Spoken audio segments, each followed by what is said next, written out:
距离所谓 K 签证正式落地还有短短1个小时45分钟，中国互联网突然沸腾了。全国人大机关网上信访系统被网民举报到瘫痪，页面直接下架维护。原本叫嚷着支持网证网号的粉红们，如今却在 K 签证面前戴上了痛苦面具。他们终于开始明白，当你默许政府剥夺别人的权利时，总有一天它会同样狠狠地砸在你的头上。这就是今天的荒诞场景。那些喊着支持实名制、支持严管网络的人，今天在 K 签证面前大声哭喊抢饭碗了，要挂印度国旗了。是啊，原来他们也会怕，原来他们也会感受到政策的冰冷。人民日报9月30日的社论更是给了这些人迎头痛击。文章罕见的点名批评了4类反对者：崇洋媚外论者、冲击就业论者、移民危机论者、安全风险论者，把所有反对声音打成错误思想，顺带甩出一组惊悚的数据：中国制造业人才缺口高达3000万。听上去很宏大，对不对？但问题是，中国真的缺人吗？我们翻开数据，根据国家统计局2025年最新公布的数据，中国今年高校毕业生人数再次突破1200万，连续3年刷新历史记录。与此同时，官方公布的青年失业率指标却在今年7月悄悄停更，取而代之的是一个模糊的青年就业状况。但即便如此，学者和智库通过建模推算，2025年上半年，中国16至24岁群体的实际失业率可能超过了30%。这意味着什么？意味着每3个年轻人里就有1个找不到工作。而在这种情况下，政府却要推行一个面向外国年轻人的 K 签证，把他们大摇大摆引进来。这不是雪中送炭，而是赤裸裸的往中国年轻人的胸口插刀。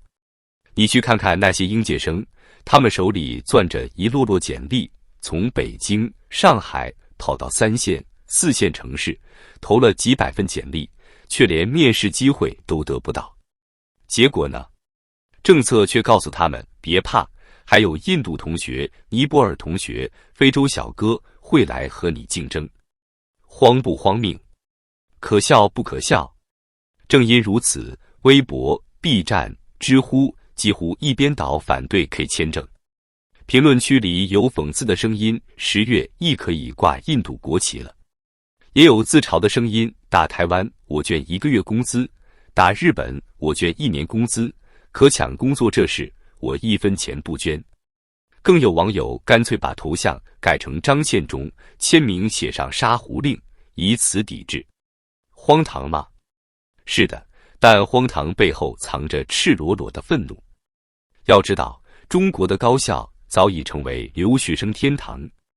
据教育部数据，2024年来华留学生人数依旧保持在50万以上，其中绝大多数来自亚非拉国家。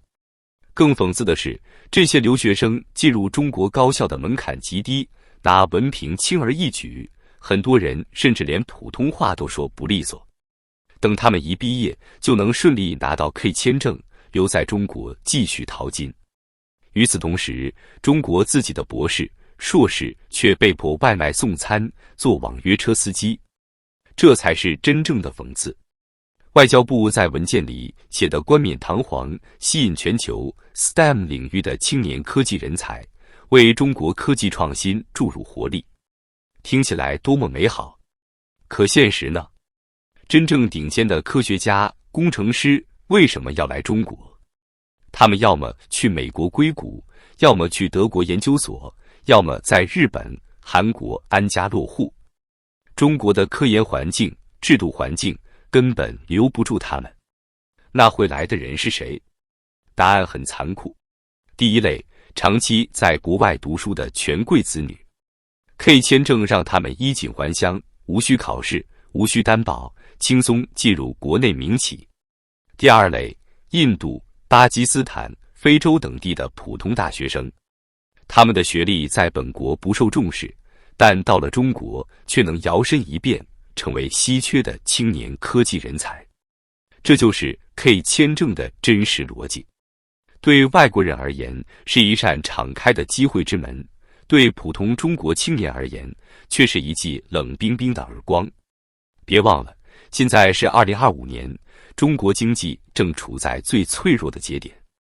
房地产泡沫崩塌，万科、碧桂园、恒大接连暴雷，光房地产相关岗位就蒸发了数百万个。出口连续下滑，今年上半年对美出口同比下降 12.4%， 对欧盟下降 9.7%。制造业 PMI 已经连续5个月低于荣枯线。城镇青年就业岗位严重不足，连公务员考试都创下了3000人抢一个岗位的记录。在这样的背景下推行 K 签证，就像是在洪水滔天的时候，还硬要在大坝上凿一个口子，非要引进一股外来的水流。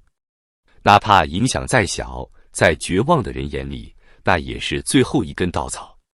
有人说 ，K 字签证不过是一纸规定，不会真正动摇中国年轻人的饭碗。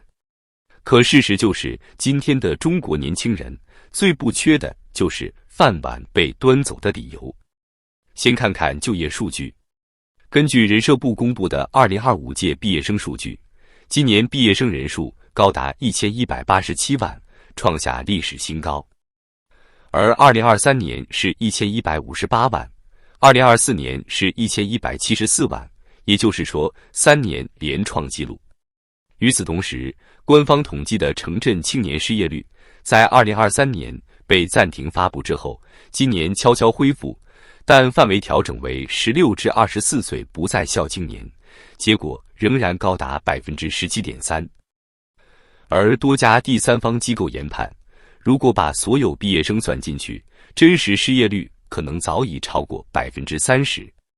在这样的背景下，北京却选择在国庆当天甩出一个 K 字签证，让外国年轻人合法化、长期化的留在中国。你能想象吗？一边是千万中国毕业生在招聘会上拿着简历被拒绝到崩溃，另一边是外国留学生笑嘻嘻拿到 K 字签证，慢慢挑选机会。这不是明晃晃的背刺吗？更可怕的是，这背刺还有数据支撑。人民日报9月30日的评论文章援引所谓的制造业人才缺口3000万。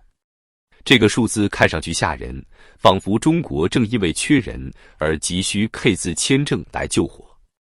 但稍微查一查，你就会发现，这个3000万缺口早在2018年、2020年就被反复使用，连具体的行业、岗位、数据来源都模糊不清。换句话说，它更像是一个宣传口径，而不是一份真实的市场调查。现实是什么？中国制造业早已陷入订单下滑、利润暴跌的寒冬。国家统计局数据显示，2025年上半年规模以上工业企业利润同比下降了 8.7%， 其中制造业尤为惨烈，部分传统行业利润跌幅超过 20%。 企业自己都活不下去了，又怎么可能真的缺工人？缺的只是愿意接受低工资、长工时、无限加班的人矿。这就是可以签证的真相，不是为了引进高端人才，而是为了引进一批更廉价、更听话的劳动力，继续维持畸形的经济结构。